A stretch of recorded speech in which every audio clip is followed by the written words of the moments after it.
Bharatiya Janata party पूरी तरह से अब निर्वाचन आयोग को भी अपने हाथ की कठपुतली बना लिया। और बहन मायावती जी अकेले अगर चुनाव लड़ेगी तो उनकी औकात मालूम हो जाएगी कि वह किस हैसियत में रहेगी। और भारतीय जनता पार्टी पूरी तरह आरएसएस के इशारे पर गुरु गोलवलकर की जो ओबीसी, एससी, एसटी, माइनॉरिटी विरोधी नीतियां हैं, bunch of thoughts we or our nationhood define नामक किताबों में, उन्हीं नीतियों को लागू करने का काम कर रही है। ईवीएम में घालमेल तो है, ईवीएम मशीनों को हेरफेर किया जाता है। 20 लाख मशीनें जो है कि गायब हुई हैं, जिसका भारत निर्वाचन आयोग के पास उसका रिकॉर्ड नहीं है। कुछ लोग जो है ना कि वो भारतीय जनता पार्टी के ईडी और सीबीआई के डर से जो है कि इस तरह की बयानबाजी करते हैं और आस्तीन का सांप बनकर के काम करते हैं। आपको क्या लगता है कि क्या वाकई में भारतीय जनता पार्टी का विजय रथ रुकेगा? एक तरफ है 22 जनवरी को प्राण प्रतिष्ठा का कार्यक्रम, और बहन मायावती जी संभवतः उसी डर से कि कहीं हमें बुढ़ापे में जेल की हवा न खानी पड़े, इसलिए वो भारतीय जनता पार्टी उनको इतना डरा दी है कि वह जो है कि इंडिया गठबंधन के खिलाफ, समाजवादी पार्टी के खिलाफ बोल रही है। गद्दार पार्टी, धोखेबाज पार्टी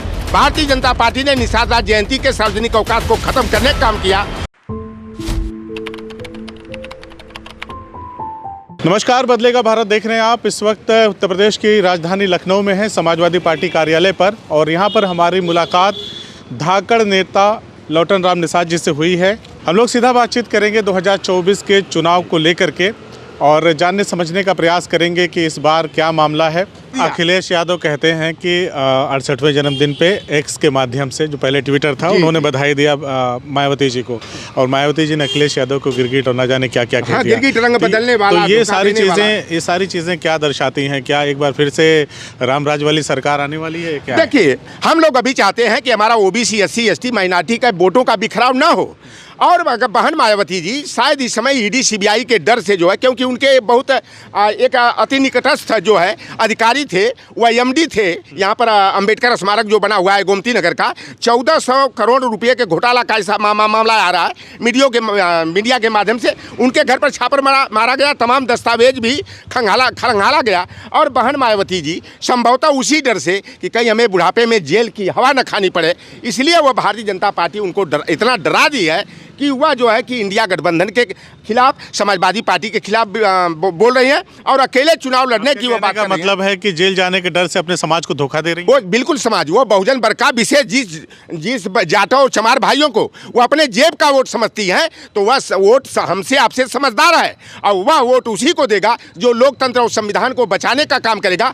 वोटों का बिखराव करके जो है भारतीय जनता पार्टी को मजबूत करने का और उनको जिताने में मदद नहीं करेगा। और बहन मायावती जी अकेले अगर चुनाव लड़ेगी तो उनकी औकात मालूम हो जाएगी कि वह किस हैसियत में रहेगी। जिस दलित वर्ग के लोगों ने अखिलेश जी ने अपने कार्यकर्ताओं से निवेदन किया था कि बहन जी के बारे में कुछ भी अनाप शनाप ना बकें, आप औकात हम तो सत्य बात करेंगे, क्योंकि हम भी बहुजन वर्ग में जाते हैं, हम भी उसी कैटेगरी के व्यक्ति हैं कि क्योंकि हम लोग पासी हो, हमारे चमार भाई हो, दुसाध हो, खटीक हो, तो जो स्थिति और सामाजिक दंश उनको मिलता है वहीं लौटन राम निषाद के समाज के लोगों को भी मिलता है। बहन मायावती जी से मेरा आपके चैनल के माध्यम से यही निवेदन है कि आप विधानसभा चुनाव की तरह वोटों का बिखराव करने का नहीं, बल्कि वोटों का बिखराव न हो और बहुजन ताकतें मजबूत हों। और 2024 में अगर भारतीय जनता पार्टी को नहीं रोका गया तो बाबा साहब भीमराव अंबेडकर का संविधान खत्म कर दिया जाएगा, मनुस्मृति का विधान लागू कर दिया जाएगा और लोकतंत्र की जगह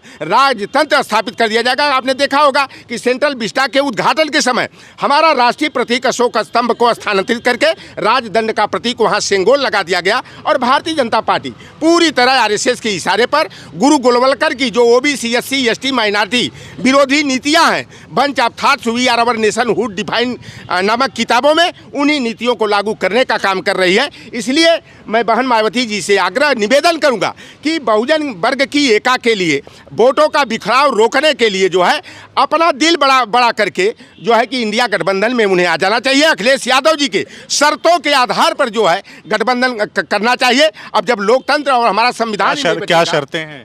शर्तें वो तो कहेंगे कि हमको, तमाम मीडिया रिपोर्ट्स में दावा किया गया कि अखिलेश जी खुद नहीं चाहते कि मायावती इंडिया गठबंधन। देखिए, जो गोदी मीडिया है वह तिल का तार बनाने का और गलत संदेश हमारे नेता माननीय अखिलेश यादव जी ने कभी इस तरह की शर्त इंडिया गठबंधन के दलों के सामने नहीं रखा कि बहन माना कि कुछ शर्तें हैं उनकी।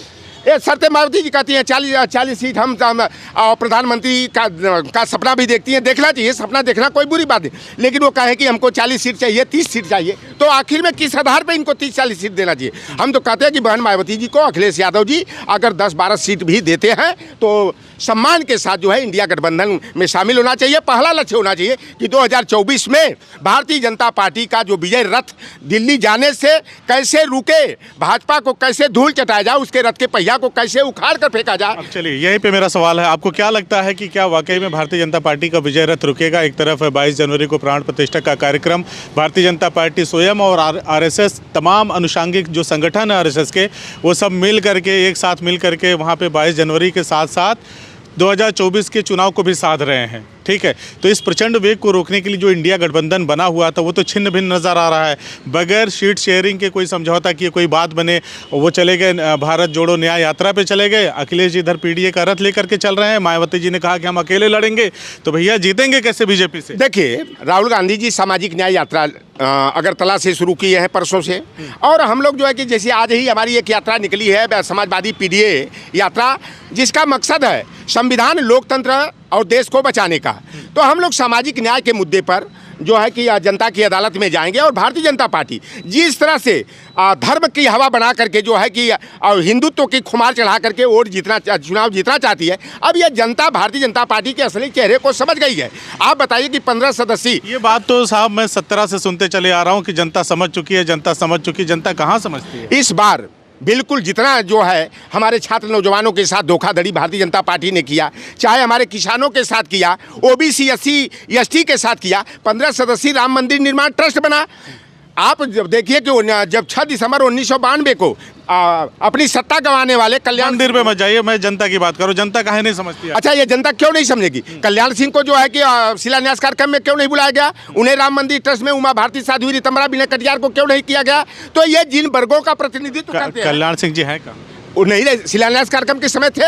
विनय कटियार तो हैं, साध्वी रीतम्बरा, उमा भारती तो हैं, प्रवीण तोगड़िया तो हैं। तो यह कुर्मी बिरादरी के लोग, लोधी बिरादरी के लोग जो है, निषाद समाज के लोग जो हैं, यह भारतीय जनता पार्टी के असली चेहरे को समझते हैं। और देखिए, हमारा समाज का एक बहुत बड़ी ताकत है उत्तर प्रदेश में निषाद समाज की, जिसकी आबादी 12.91% है। और यह निषाद समाज को भारतीय जनता पार्टी वाले राम का हमको मित्र बता करके, राम का नैया का खेवनहार बता करके हमारा वोट दर वोट लेने का काम की। लेकिन जब से उत्तर प्रदेश में भाजपा की सरकार बनी है, हमारे समाज का बालू मौरंग खनन मत्स्य पालन का धंधा को छीन लिया, खुलेआम जो है सार्वजनिक नीलामी करने का काम कर रहे हैं। और यही संजय निषाद भारतीय जनता पार्टी से आरक्षण के मुद्दे पर कहते थे हमारा समझौता है, तो आज तो डबल इंजन की सरकार है। तो मल्ला केवट बिन धीवर कार गुड़िया तुरहा बाथम माझी राजभर कुमार प्रजापति को अनुसूचित जाति का आरक्षण क्यों नहीं मिला? तो ये अखिलेश यादव जी ने निषाद समाज को पहचान दिलाने के लिए और इनका सम्मान बढ़ाने के लिए 2013 में हम लोगों की मांग पर महाराज गुरुराज निषाद की जयंती के अवसर पर 5 अप्रैल को सार्वजनिक अवकाश घोषित किए थे। और राम और निषाद राज की मित्रता का बखान करने वाली गद्दार पार्टी, धोखेबाज पार्टी भारतीय जनता पार्टी ने निषाद राज जयंती के सार्वजनिक अवकाश को खत्म करने का काम किया। 2021 में 25 जुलाई को हम लोग 35 फुट ऊंची मूर्तियां जो है वीरांगना बहन फूलन देवी की 18 जिलों में स्थापित कराना चाहते थे, लेकिन संजय निषाद और भारतीय जनता पार्टी के लोग योगी जी ने मिल करके फूलन देवी की मूर्ति को पुलिस बल लगा करके अपनी कस्टडी में करा लिया, मूर्ति नहीं लगने दिया। या इसका बदला जो है निषाद समाज, हमारा पिछड़ा दलित वंचित समाज जो है भारतीय जनता पार्टी से जो है कि सूद मूर के साथ 2024 के चुनाव में चुकाएगा और भारतीय जनता पार्टी को धूल चटाने का काम। अभी हाल ही में कांग्रेस के एक बड़े पुराने नेता हैं, वरिष्ठ नेता हैं, दिग्गज नेता हैं शशि थरूर जी, उन्होंने कहा कि भारतीय जनता पार्टी की सीटें कम हो सकती हैं इस बार चुनाव में, लेकिन सबसे बड़ी पार्टी वही रहेगी। तो क्या मान लें कि इंडिया गठबंधन के धुरंधर धीरे धीरे हथियार डाल रहे हैं?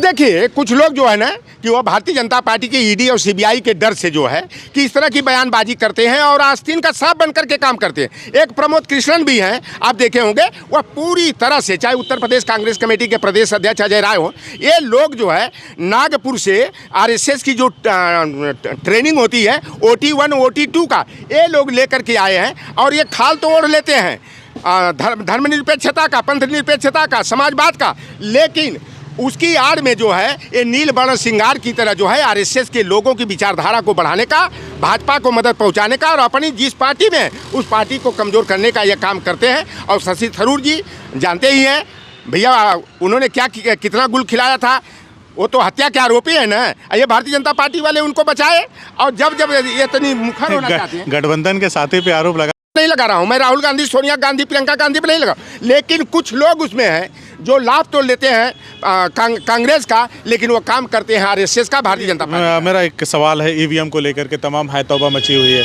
आप लोग आराम से यहाँ अपने पार्टी कार्यालय को रखा रहे हैं, फील्ड में तो जा नहीं रहे हैं, लेकिन वहाँ पे सुप्रीम कोर्ट के वकील हैं, महमूद प्राचा हैं और एक साहब और हैं, तमाम वकील मिलकर के ईवीएम के, हाँ भानु प्रताप जी, तो तमाम लोग मिलकर के ईवीएम के खिलाफ मोर्चा खोले हैं। और अगर आप लोग चुनाव ईवीएम से हार जा रहे हैं तो आप लोग क्यों नहीं उनके साथ जाके खड़े होते हैं? देखिए, ईवीएम में घालमेल तो है, ईवीएम मशीनों को हेरफेर किया जाता है। 20 लाख मशीनें जो है कि गायब हुई हैं, जिसका भारत निर्वाचन आयोग के पास उसका रिकॉर्ड नहीं है। और मैं तो बार बार बोलता रहा हूं कि भारतीय जनता पार्टी के लिए ईवीएम मशीन जो है इलेक्ट्रॉनिक विक्ट्री मशीन है। और मशीनों को आप देख लीजिए कि जो नज़दीक जो चुनाव हुआ हमारे गाजीपुर का, आजमगढ़ का, अम्बेडकर नगर का, ये आपसे पूछ रहा हूँ, क्या उन वकीलों को चुनाव लड़ना है? लड़ना नहीं, लेकिन लोकतंत्र को बचाना है, लोकतंत्र को बचाना है। तो आप लोग उनके साथ कहें? बिल्कुल, हम लोग साथ देंगे।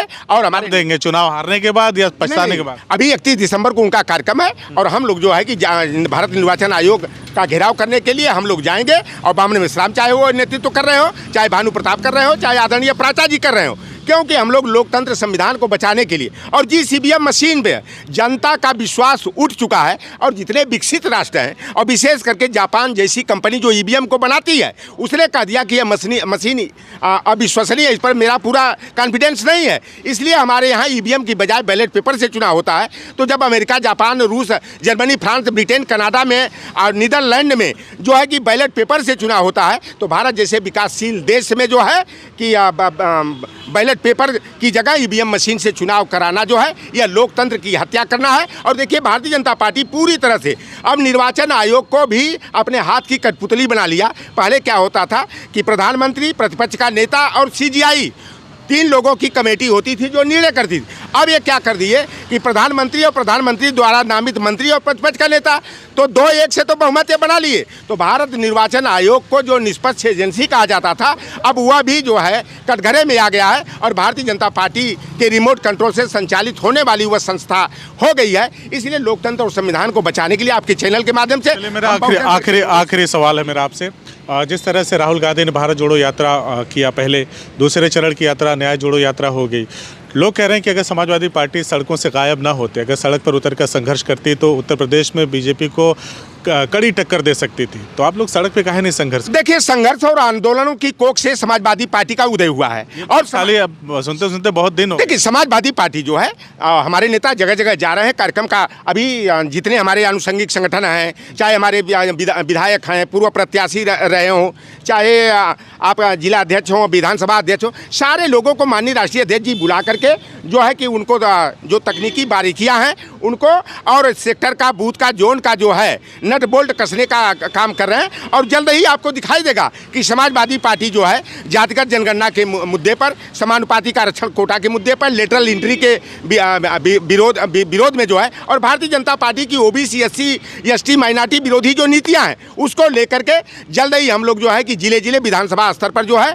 कि आंदोलन करेंगे। और उसी प्रक्रिया में माननीय अखिलेश यादव जी जो है कि रोज पार्टी कार्यालय में कार्यक्रम करके लोगों को जो है तैयार करने का काम कर रहे हैं। छोटा सा सवाल और है मेरा, ये आखिरी सवाल, हालांकि मैंने पहले वाले को आखिरी बोल दिया था। जैसे अखिलेश जी बार बार ये कहते हैं कि पीडीए ही भाजपा को हराएगा, वो ये नहीं कहते कि इंडिया गठबंधन ही भाजपा को हराएगा। तो इस बात के पीछे क्या मतलब है? देखिए, उत्तर प्रदेश में आप देख लीजिए, बेशक चाहे वोट शेयर के हिसाब से देख लीजिए, अगर 2022 के विधानसभा चुनाव को देखें तो हमारे गठबंधन को 125 सीटें में 25 सीटें मिली थी, और वोट शेयर 36.3% रहा।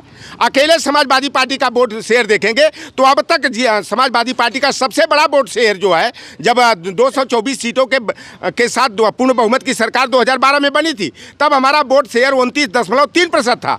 आज की डेट में हमारा 32.3%, 4% वोट शेयर है। और इंडिया गठबंधन कांग्रेस जो दूसरी पार्टी है उसका 2.33 वोट शेयर है। तो उत्तर प्रदेश में इंडिया गठबंधन गठबंधन का जो सबसे मजबूत स्तंभ है वह समाजवादी पार्टी है। और समाजवादी पार्टी का जो पीडीएफ फार्मूला है, जो 87% वोट को जो है सजोने का काम करता है, उस मुद्दे के आधार पर जो है कि हम लोगों का दावा है, हमारे नेता का दावा है कि इस मुद्दे पर हम जनता के बीच में जाकर, अपने बहुजन वर्ग के बीच में जाकर, पीडीए के लोगों के बीच में जाकर हम भारतीय जनता पार्टी को उखाड़ फेंकने का और सत्ता से बेदखल करने का हम लोग काम करेंगे। तो देखा आपने, हमने बातचीत किया लौटन राम निषाद जी से, जो समाजवादी पार्टी के नेता हैं। इन्होंने हमारे हर एक सवाल का जवाब दिया। आपको हमारी बातचीत कैसे लगी, इनकी बातें आपको कितना हद तक समझ में आई हैं, और अगर आपकी प्रतिक्रिया कमेंट बॉक्स में आए तो ये बेहद ज़रूरी है। आगे हम ऐसे नेताओं से बातचीत करते रहेंगे और उनकी बातें क्या हैं, उनके मुद्दे क्या हैं, आप जनता तक पहुँचाते रहेंगे। धन्यवाद।